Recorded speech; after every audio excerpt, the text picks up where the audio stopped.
so we can wrap this. This meeting is being recorded. And yeah, Lito, do you want to text me when you guys have wrapped? Maybe. No problem. I can do that. Okay. Okay. Let me just quickly say, Andrew, I think we're doing is awesome. So excited Thank that you, we're man. talking. I play roots music and in a Oh, group. that's nice. Yeah, and compose and write string music.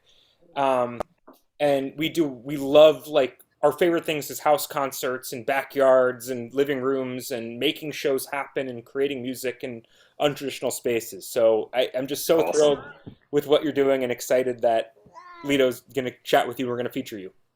Thanks, man. Thank you, and looking forward to get you to a show soon. Yeah, absolutely. I would love to come. I would love to come. Okay, you gentlemen have a Awesome. great time. Great to meet you. Yeah, likewise. Cheers. Thank you so much. Cheers. Talk soon, guys. Later. Thank you.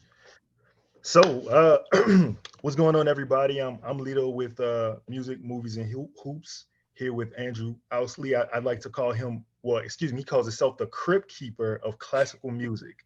I love that line, man. How you doing? Thank you. I'm good, man. How you doing? I'm good. I'm good. It's a pretty decent day in New Orleans weather-wise. Excellent. So, man, I read a lot about you. I did a little bit of research, and I'm excited to talk to you. Yeah, man. Likewise, excited to talk to you. So good. Okay, so listen, I read about you growing up playing in rock bands. So how did you find yourself in the classical music space?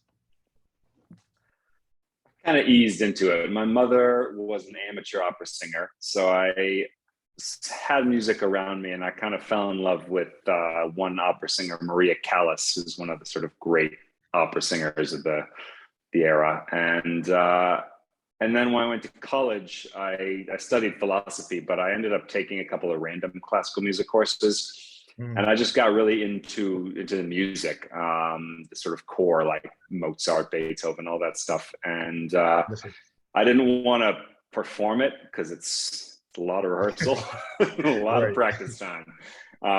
But I just kind of loved listening to it, and I loved engaging with the music and learning about it. And so I just kind of dug into it from there. And then after I graduated, I got awarded a fellowship to study classical music and culture. It was kind of a project I made up in France and Finland. And I just really looked at like the history of those places and the cultural history and the musical history and where classical music kind of sat in the culture in both places. And then I came back and there was a job open. I needed a job. So there's a job at a classical record label. And I was just like, hey, let's do it. They had the entire catalog of Maria Callas, all of her recordings. And so I was like, let's do this. And that was it. And I started in the record business. It was the week that like Tower Records closed and all of the record stores started to shut down in the US, and it just went to free fall.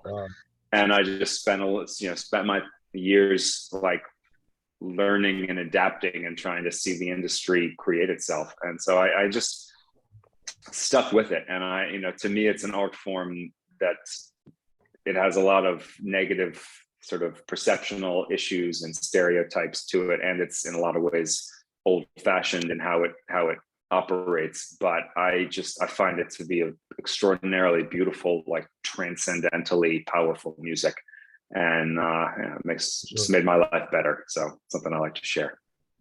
So you mentioned Maria. I have I had a follow-up question. Can you give me your top 5 classical music artists? And I noticed that you said stereotypes. Can you touch on that briefly? Sure. So in terms of my top 5, that's a tough one, but I'll give you 5. I'll give you 5 good ones. Don't hold me to them being my tops because it changes. But so certainly Maria Callas singing Un Bel Dì from Madama Butterfly. It's like the most beautiful aria, one of the most beautiful arias ever written. Absolutely heartbreaking. About a woman waiting for this guy who's abandoned her to come back. She's had his kid and she's waiting for him to come back, and she's just imagining when she sees his ship on the horizon. Heartbreaking. Arvo Pärt, living Estonian composer, wrote a piece called Spiegel im Spiegel, which is just the mirror in the mirror. It's for cello and piano. There's a lot of arrangements. One of the most beautiful like simple, beautiful pieces ever written, meditative, powerful.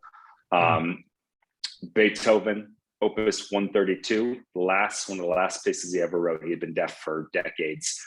String quartet, and it's the slow movement he wrote after he was really sick. He had ear ringing, and he was one point, he thought it was so bad he thought he was going to die, and he recovered. And so he wrote this piece, and the slow movement at the heart of it is this 20-minute and it's written as like a hymn of thanks to God for my recovery, basically. And it's just this like world-shatteringly beautiful piece. I would say Caroline Shaw, Entr'acte. She's a living composer. She's my age. It's another piece for string quartet, just magnificently beautiful. And then I would say there's a piece by Carlos Simon called Be Still and Know. And we actually played that. We should play that in a Pepsi commercial that Pepsi did in the Catacombs with me. And but it's just, he's an amazing composer, very sort of influenced by spirituals. He grew up in like the church, and it's for piano and violin and cello, and it's just like also really beautiful music is what does it for me. So I'm glad you mentioned the Catacombs, because I'm definitely getting to that. I have a lot of questions about it. But the first quote that I read from you was that, you know, there are a lot of people who say classical music is dead. We put it in a crypt and a catacomb to prove that it's still alive and well. So I'm not sure if you're familiar with Nas, but Nas had an album called Hip Hop Is Dead. Illmatic was Andrew, I was hip hop before I ever got into classical music. Right, Illmatic to me is one of the single greatest musical statements ever made. Magnificent We just recording. became best friends. Like you're my guy now. Well, okay, we get into hip hop in a second, but as far as like, so Nas had an album called Hip Hop Is Dead, where he likened, you know, the lack of originality in the genre. But in your case, you're actually doing it in a crypt. So like, is it wild to you that it's kind of actually bringing classical music back to life, even though you're putting it in a coffin, so to speak? Yeah, it's there's definitely plenty of tongue in cheek there, but classical music, I mean, it has this long standing tradition of every like 10, 15, 20 years, just everybody gets really worked up about how it's dying, and there's all these articles and these think pieces and all these like intense dark conversations. Oh, the art form's dying. And it's never died. It's the music itself is timeless. It is immortal. Even the music written today by people our age, they are writing music that will exist and will be powerful 200 years from now, 300 years from now. There is a transcendental power to that, the art form at its greatest. And so the conversation of it being dead it's irrelevant. It's the same way that Illmatic is never going to die. That's an immortal statement of art. It's more that the people who support it and who go to it, they're dying because it's catered to an older demographic. It's catered to older audiences, and so that, and the marketing of it, the promotion of it, the way people talk about it is less successful.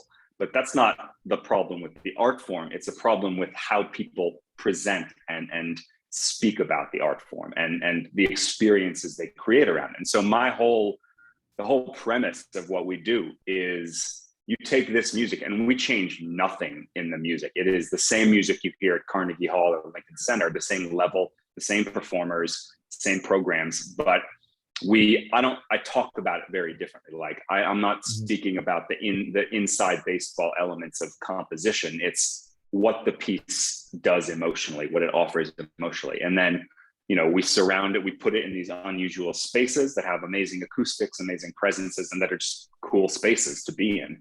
And then we surround it with a larger experience. We have a whiskey tasting beforehand. We have wine tastings.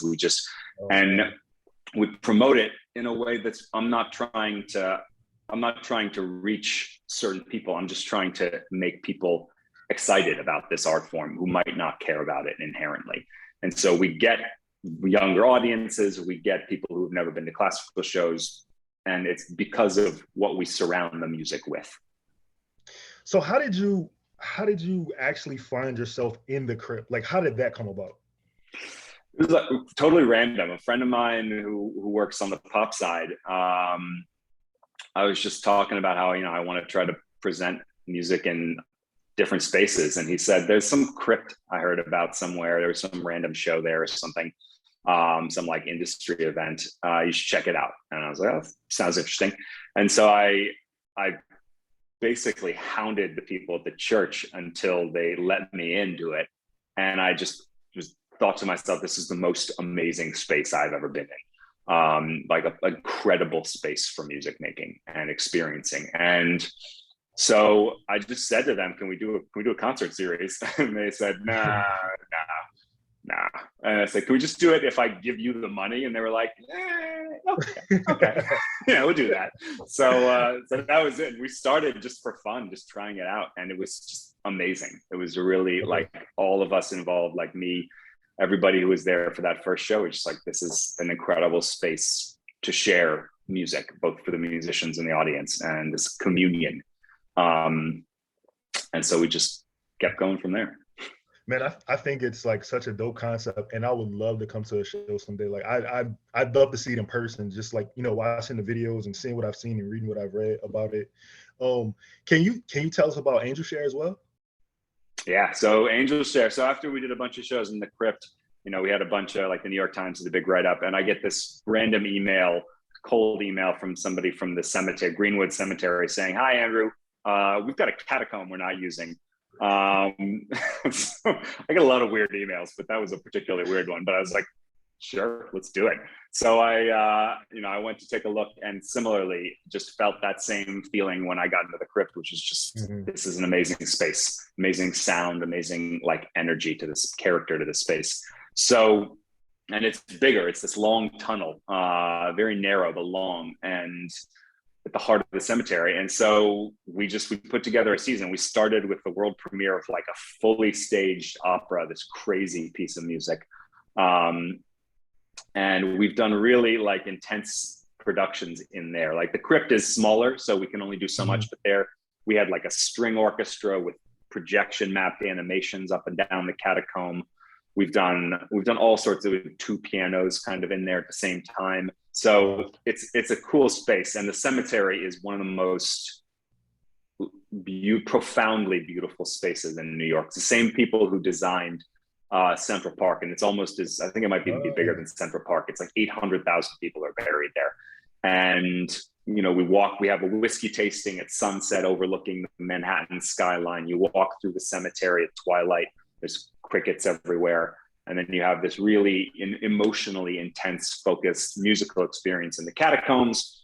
And then you walk back and it's dark, it's moonlit. There's just torches guiding you back to the gate. It's a really beautiful space to inhabit. It sounds like it. Is there like a schedule as far as like the shows?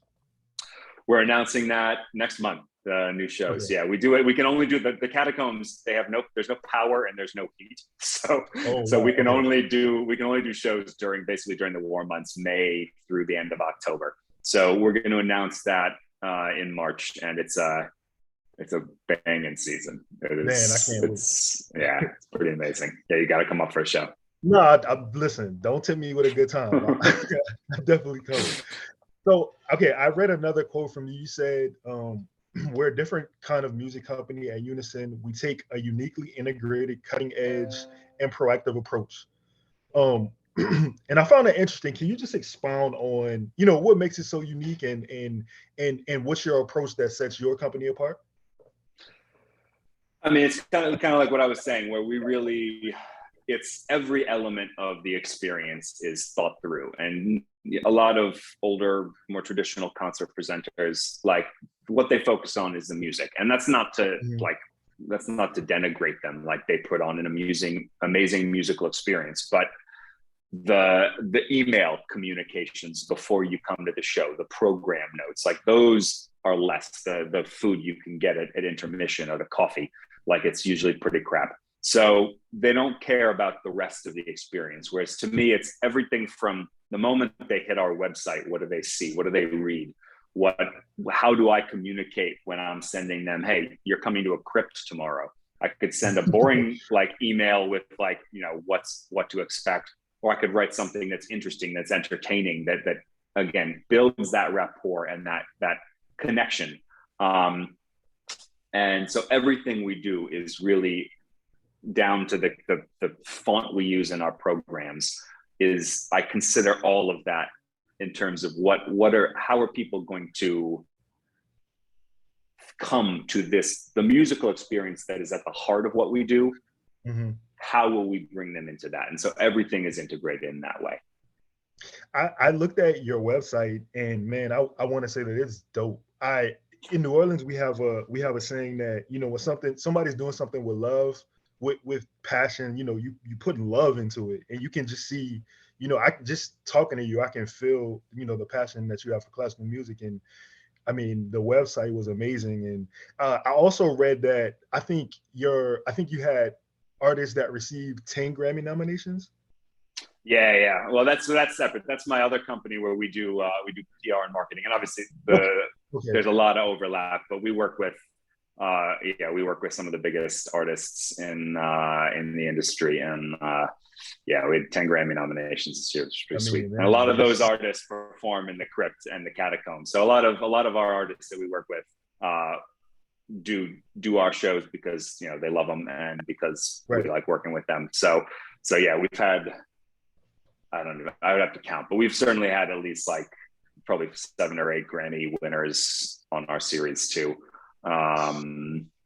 It's high. I mean, high level musicians. They're incredible, and you know, they do it, but they do it for love too. I mean, it's cool. Like we had a guy who had never, like, he performs at Carnegie Hall and stuff, and he said that when he played in the crypt, it was just because you're 5 feet from the audience, like you're literally there, and there's 50 of them, and it's this incredibly like close space, and you feel what the performer is feeling directly because you see them, you watch them strain to make this music, and they feel your immediate feedback. It's like emotional feedback comes right back to them as they're playing. And so we have a lot of shows where everybody's just crying, all the audience members, the performers. It's just really, and it's the sense of togetherness, that we're the communion, like we're building something and sharing something together. It's not sort of the performer in their ivory tower and the audience in their tuxes, like receiving the gift of music. It is a shared experience. And that to me is really important, because what we do, it's not about the sort of weirdness of being in a crypt or the, you know, morbidity of being near dead people. It's like remembering what is important in life and what is truly meaningful. And that, to me, those shared experiences are what make life beautiful and worth living. Man, you're speaking to my heart, man. That's the celebration of life. That's beautiful. Indeed. I know you were talking about working in the record industry. So I just have a couple questions about that. Do you feel like your time in the record industry helped you with starting Unison? And can you give us your pros and cons of the record industry? For the first one, 100%. I mean, starting, you know, both Unison and Death of Classical, my experience there was formative. I mean, watching an industry overnight see their entire infrastructure fail, vanish. And this was an industry that had to reinvent itself and had to experiment and try and test and see what worked and see what didn't, and not be afraid to fail, but to learn, always learn and try to adapt. That is something that I learned, I've taken a lot from. And then also my experience there, where I started as this, you know, wide-eyed kid, my first job out of college after that fellowship, and I started doing marketing, but after they fired basically everybody above me, they just kept piling more stuff on top of me. So I had to teach myself, I had to learn how to learn skills very quickly, and then how to integrate those skills and how to use them in a way where the whole was more than the sum of its parts. And again, to me, that's what I do now is very much for both Unison and Death of Classical is is a combination of those two things, that experimentation and just trying to adapt and be open-minded, and then that integration of different ideas and different approaches into something that is more than the sum of its parts. So those are two things that I absolutely take with me. And then in terms of the pros and cons of the record business, that's a long conversation, my friend. It's interesting because they've regained the power. They did an amazing job adapting to Spotify and adapting to streaming and consolidating like their catalog. And it's for the major record labels, it depends on the style of music you're in. But if you're in like pop or hip hop, you have to subscribe to a very specific sound. You have to work with specific producers in order to play the game that the labels play. And you know, especially with radio promotion, which has such a narrow musical window of sort of variation. So if you want to go that route, then you have to be creatively absolutely aligned with that style of music making. That said, if you want to be more adventurous, you can now work with other labels, work with sort of promotional agencies and things to really build, even if it's a niche, build a passionate following around what you do and build a very solid career if you're smart and savvy. So, you know, to me, the art form has changed, but there are probably more varied ways to success than there were back in the day, where if you didn't get the label deal, you were out of luck. So it's exciting, but it's challenging. And there's a lot of artists who struggle, who don't know which way to go because there's not a lot of guidance. I got you. Okay. That was a good answer. Thank you. So to switch gears a little bit, can we talk about the Burger Club and how can I join? Always. Because you just get that. You're talking to my soul. This is so Burger Club. This is what this will be on my epitaph. You just go to brgrclub.com or www.patty.party. That's our vanity address. You just sign up, get a great nickname. I think mine is the Meat Marauder. I saw that. But and what we do, we've been on hiatus with COVID, but we're coming back in a big way. And May 28th, National Burger Day. And what we do is basically we go and we create events at burger places, and everybody comes and we taste the burger. But we built this app. A friend of mine who's like a super high level developer who just likes burgers, built this app where you rate it across all these ridiculous categories like harmoniousness and texture and taste. And then you leave a comment and people write these like odes to the burger. It's like a combination of like Yelp and like just philosophizing about the nature of burgers. And we get these like real-time ratings of what are the best burgers in the city, what are the best burger places. And we've combined them. We did burgers, bourbon, and Beethoven, which was one of my crowning achievements. Is 600 people. We had two competing burger recipes in the cemetery. It was outside in this beautiful arch in the cemetery. And we had people taste the burger and rate it. We had like 12 distilleries scattered around. We had musicians, jazz band, and all these classical musicians scattered all around the cemetery. And then we had this huge orchestra come and play Beethoven's Fifth for the finale. So that was pretty sweet. And it's not announced yet, but we're gonna rekindle that this year with hot dogs, hooch, and handle at the cemetery. I love it. I read about your you gave the Suprema burger a 10 out of 10, and I read your review on it, man. And I got to tell you, I almost flew to New York just to get this burger. That burger is magnificent. What all the words I used still fall short of that burger. It is superb. There's one right near the cemetery though, Corso, which is also great. And Suprema is still my number one, but Corso, where it's like they take the burger and all the toppings and they wrap it in this Eastern European flatbread and they just deep fry the sucker. And it's like, it's not greasy. It's like a donut, but with a burger. It's like a Hot Pocket donut burger. It's incredible. It's incredible. I'm signing Oh, up. I'm signing up. I've oh, heard enough. it's so good. I've heard enough. So listen, you told us about, and we both share an affinity for Illmatic. Mhm. Nas is one of the greatest, probably my personal rap goat. Um, you Agreed. gave us the classic. You gave us the classic artist top five. Can you have a hip hop top five? Maybe a favorite album? I mean, you gave us Yeah. Illmatic. So yeah, I think all right. So Illmatic is probably my number one at the end of the day. I just think Nas is like one of the most extraordinary like poets. I mean, Doggy Style is a close number two, though. I mean, Ooh, I come go old school. on. Doggy Style, like Yeah. you can't mess with that. Um, Chronic, Chronic 2001. Wait. Amazing beats. Original 2001? Chronic too, Okay. but to me the production Okay. on 2001, the beats are incredible, and you know it brought Eminem to the stage, and Eminem, he's a crazy dude, but like on a He can rap technical his ass level, off. on a Yes. technical level, I mean, you listen to Rap God, and it's just like it's staggering, the ability of that guy. Blueprint, I mean, Jay-Z, you know, guy brings it. How many is that? That you said Nas, Yeah, I think Snoop, Dre, Jay-Z. That's five. no.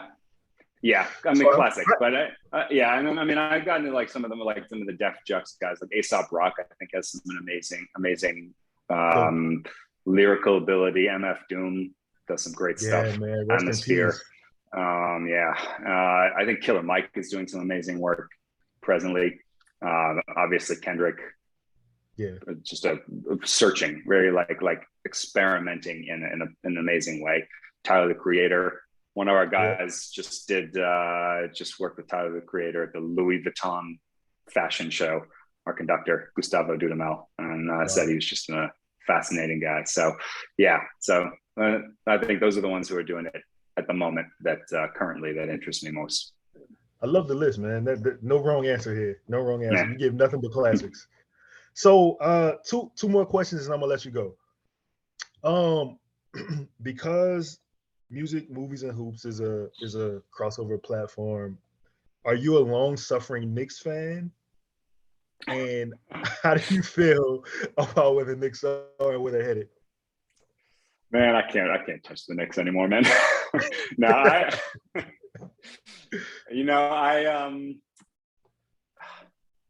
kind of stopped following basketball in a lot of ways. Jordan, like the peak Jordan, when I was growing up, like you just got spoiled by the Bulls, and I just kind of fell off, to be honest. Okay. And the Knicks, I go to Knicks games and I watch the Knicks, but break my heart. I Break my understand, heart. man. I'm a New Orleans Pelicans fan, so I mean, I don't, you know. Yeah, you got me. I'm holding on by a string, man.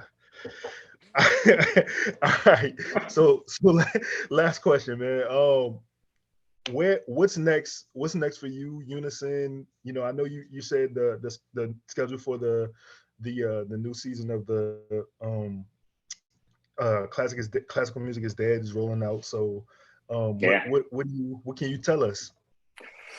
We got a lot of things coming. I mean, we got on the concert side, we've got Catacombs, we've got the Crypt, we're expanding to a cave. We're going to be rolling out some new spots. We're going to go into new cities. So we're going to expand to LA, possibly San Francisco, Houston. There's a huge cistern in Houston. We want to do stuff. If you see any good crypts in New Orleans, there's got to be some spots down there, man. We got a ton. We got a ton. Be some spots.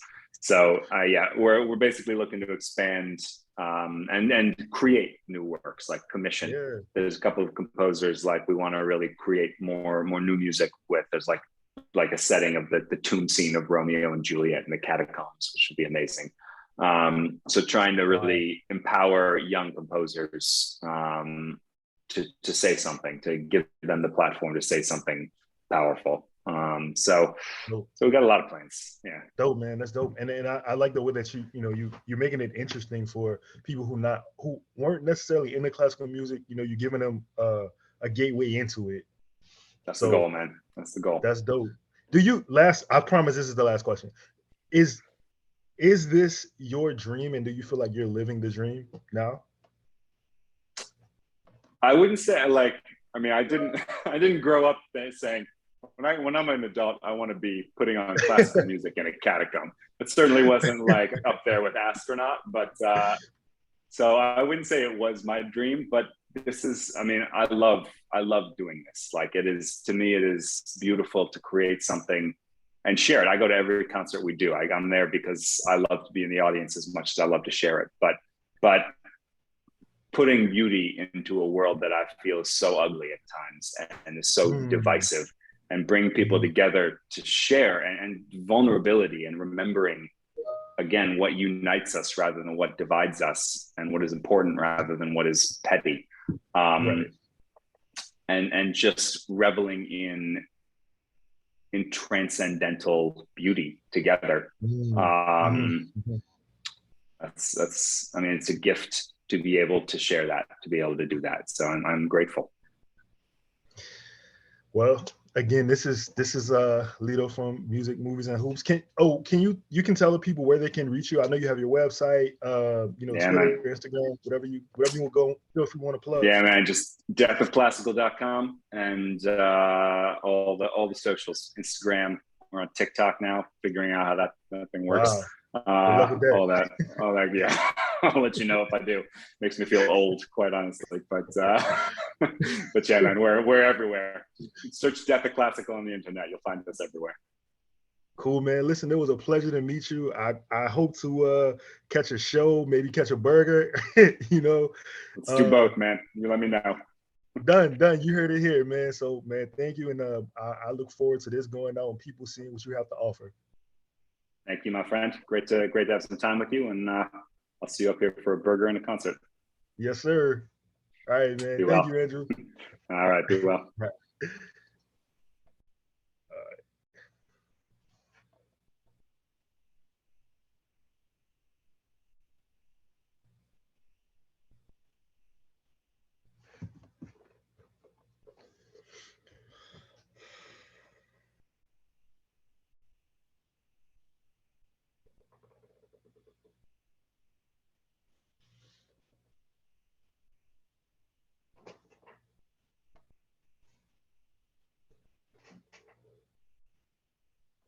Lito.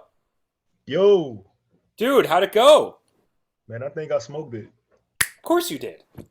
I think I smoked it. Yeah. It's just the technology shit that fucked me up. But like the actual like one-to-one human interaction shit, I could do that shit like with my eyes closed. I know. You were born for it. You're born ready of podcasting. Yeah, come on, man. We so apparently me and Andrew are getting a burger in New York, and I'm going to a show. So we'll see how that goes. Were you down with him? Is he cool? He was fucking. We talked about rap music. Like he gave me his top 5. Not only did he give me his top 5, he gave me his top 5 rap albums. He was like cool as fuck. He was like I could have like literally just kept going. Cool. But I noticed, she put 30 minutes in. I didn't want to hold him up. Cool. I think that's really professional. Cool. So, okay, man. Yeah, man. I asked him a lot of questions and what was next, and he answered everything. He had a smile. Like he was cool. So awesome. Okay, this is great. So we have the video. We'll put that out so people can watch it. Because we did it on Zoom, I can get that program to transcribe the words, the audio into written. Okay. Do you want to maybe like write an intro? That could be kind of cool. Intro. Like your experience. Go ahead. Can you give me an example? Like just go ahead. I'm sorry. Just like what learning about Andrew, what you thought was cool, what you were looking forward to talking about, what people can expect in the conversation, what you kind of frame it with where you were coming from going in, and then we'll just go in an interview, and that's the piece. That's cool. When you want it by? You have plenty of time, before the piece comes out. No doubt. No. Okay. Cool. Yeah. Man, it's easy. And I'm not saying a whole thing, just like an intro. Would I be able to watch the video just to kind of just rehash what we talk? Not rehash, but just brush up on what we talked about. All right, cool. 100. Cool. Yeah, I'll send you the video. Cool, man. Yeah, man. That's easy money. Awesome, man. I can't wait to see it myself. Cool, man. Thank you, man. Listen, again, thank you for your help because I was like, fuck, man, the mic's not working, the the the iPad isn't working. Thank God for my work computer. Never thought I'd say that, but Truth. Cool. Well, but from now on, you're going to be fine. You yeah, just need that this is laptop true. coming in, and it comes next week. Yes, sir. On the first, I cannot wait, man. I have not had a computer in like 8 years, dude. I've been doing everything on my That's phone. crazy. I know. My wife fuss at me all the time. Like, how do you know? I'm like, man, I don't know. Like, I've sent verses to people rapping on the phone. Sure. So Get Logic. Do you know Logic?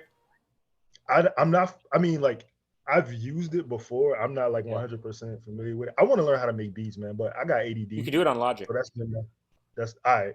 and it's accessible. The other thing is like everything is on YouTube now.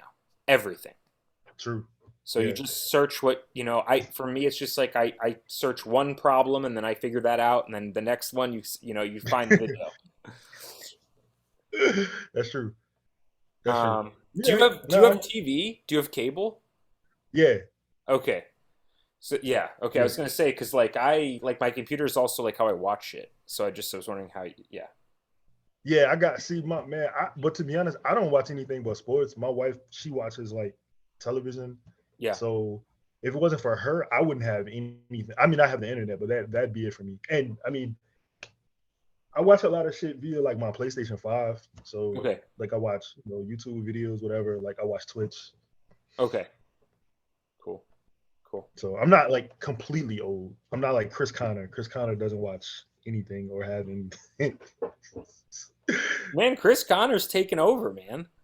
Dude, it's so fucking amazing to watch, man. He was on a radio show this morning in Lafayette at like 7:40 this morning, man.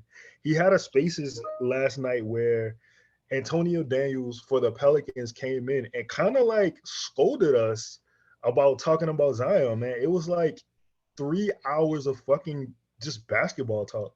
And he came in and he was just like, like enough is enough. Like, and we were just kind of like, you don't understand it from our perspective, right? Like we've been burned before. We know what this feels like. And not only that, like this is probably the first time in my life as a Pelicans fan that I can say the organization isn't at fault. Like they brought CJ McCollum in. We have Brandon Ingram. We have Jonas Valanciunas. Like he has talent around him. Now whether he's hurt or not, that I don't doubt that he's hurt. Because I remember when Joel got hurt and he needed to get a second surgery. I feel like that's what happens with surgery. Something doesn't 100% heal, and you have to go back in and redo it. It happens. It's just how he handled it. Like he doesn't come to team events. He blows off his teammates. Like how don't you call CJ McCollum, man? Just nasty. You gotta call. You gotta call. Yo, and listen, what's so crazy? I gotta get to Nate. I got a piece. Nate asked me to jump on this group project, so I wrote a piece for it, and it ended up being 100% about CJ McCollum. Cool. Like I've talked about his like. I've been a huge fan since like he was at Lehigh. I fucking love his game. So the fact that he's on my team is kind of like, damn, man, I never thought we would be here. But I was always a fan of his like artistic and journalism and philanthropic endeavors. So I talked about all of that. Awesome. Lito, I gotta go, man. Yeah, man. Go ahead, man. With the family. Love to you. It's really fun collaborating with you on this and doing this new thing. This is great. I'm looking forward to doing it. You down to do it again? You down to do this again in this role? Whatever you need me to do, Sasha, I got you. Okay, I appreciate you. Thank you. No problem. Okay, man. I'll send the video to you so you can review it. We'll stay in touch. Let's keep it rolling. Let's keep rolling forward. No doubt. All right, man. You have a good night. Thanks so much. You too, bro. Thank you. Thanks.